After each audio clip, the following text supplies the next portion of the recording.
శ్రీకృష్ణ అండి. ఈరోజు భగవద్గీతలోని సప్తదశోధ్యాయంలోని 24 నుంచి 28 శ్లోకాల భావములు తెలుసుకుందాము. ఇప్పుడు 24వ శ్లోకం.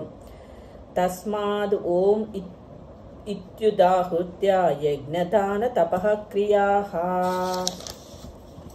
ప్రవర్తంతే విధానోక్తాః సతతం బ్రహ్మవాదినాం. అందుచే శాస్త్ర నియమానుసారము యజ్ఞము, దానము, తపస్సులనడి చేసేడి తత్వజ్ఞులు దేవాది దేవుని పొందుటకై వారిని ఎల్లప్పుడూ ఓం అను పదముతో ప్రారంభిస్తురు. ఓం తద్విష్ణో పరమం పదం. విష్ణువు పాదపద్మములే పరమభక్తికి పరమాశ్రయములు.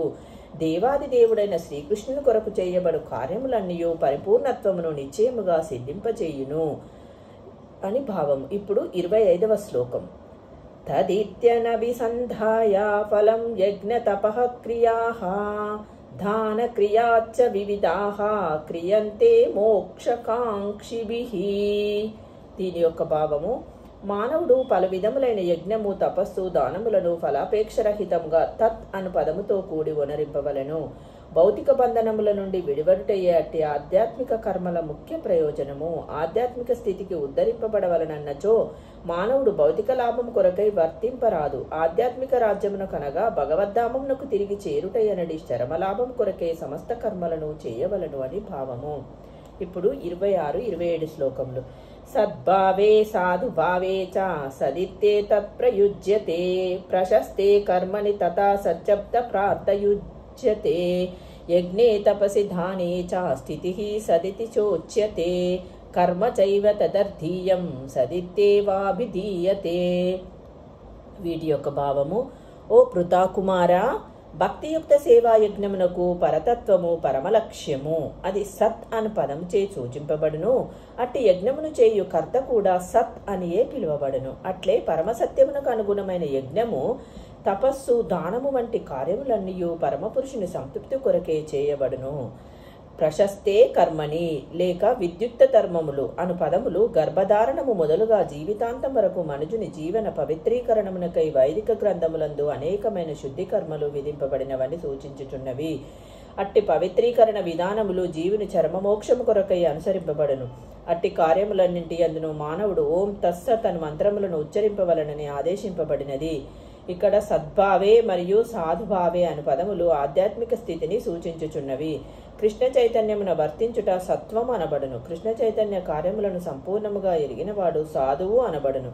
శ్రీకృష్ణుని గూర్చిన దివ్యజ్ఞాన విషయములు భక్తుల సాంగత్యమున స్పష్టమగును అని శ్రీమద్ భాగవతమునందు సతాం ప్రసంగాత్ అను పదము ద్వారా చెప్పబడినది. సత్సాంగత్యము లేనిదే ఎవ్వరునూ దివ్యజ్ఞానమును పొందజాలరు. మంత్రదీక్షను ఒసగునప్పుడు గాని, యజ్ఞోపవీతమును ధరింపజేయునప్పుడు గాని గురువు ఓం తత్సత్ అను పదములను ఉచ్చరించును. అట్లే అన్ని రకములైన యజ్ఞాచరణములందరి లక్ష్యము ఓం తత్సత్ అను దేవాది దేవుడే తదర్థీయం అను పదము భగవానునికి సంబంధించిన సేవా కార్యములన్నింటినీ సూచించును. అనగా భగవానుని మందిరమునందు ప్రసాదమును సిద్ధం చేయుట, మందిర కార్యములందు సహకరించుట, లేక భగవానుడి వైభవ కీర్తిని ప్రచారం చేయుట వంటి సేవలనన్నింటినీ అది సూచించుచున్నది అని భావము. ఇప్పుడు 28వ శ్లోకం.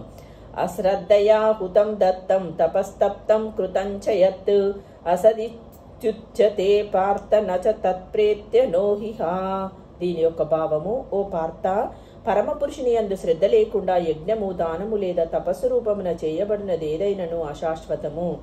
అది అసత్ ఎనబడును. అట్టి కర్మ ఈ జన్మమునందును మరణానంతరము కూడా నిరుపయోగమే. ఆధ్యాత్మిక లక్ష్యం లేకుండా చేయబడి యజ్ఞమైనను, దానమైనను లేదా తపమైనను నిరుపయోగమే కాగలదు. కనుకనే ఈ శ్లోకమును అనుసరించి కర్మలు హేయములని చెప్పబడినవి. వాస్తవమునకు ప్రతి కర్మయు దేవాది దేవుడైన శ్రీకృష్ణుని కొరకే కృష్ణ చైతన్యంతో చేయవలను. అట్టి శ్రద్ధ మరియు తగిన నిర్దేశం లేకుండా చేయు కర్మ వలన ఎట్టి ఫలము లభింపబోదు. వైదిక గ్రంథములన్నింటి అందును దేవాది దేవుని అందు శ్రద్ధయే ఉపదేశించబడినది. వేదోపదేశములను అనుసరించుటకు శ్రీకృష్ణ భగవానుని అవగాహనయే పరమ లక్ష్యము. ఈ సిద్ధాంతములను పాటింపకుండా ఎవ్వరునూ విజయమును సాధింపలేరు. కనుకనే ఆరంభము నుండి ప్రామాణికుడైన ఆధ్యాత్మికాచార్యుని నిర్దేశం అనుసరించి కృష్ణ చైతన్యముతో కర్మనునరించుట అత్యుత్తమమైన పద్ధతి. సర్వమును సఫలం చేయుటకే అది ఏ ఉత్తమ మార్గము అని భావము. శ్రీమద్ భగవద్గీత యందలి శ్రద్ధాత్రయ విభాగములు అను సప్తదశాధ్యాయమునకు భక్తి వేదాంత భాష్యము సమాప్తము. జై శ్రీకృష్ణ అండి. రేపటి వీడియోలో అష్టదశాధ్యాయము ప్రారంభము.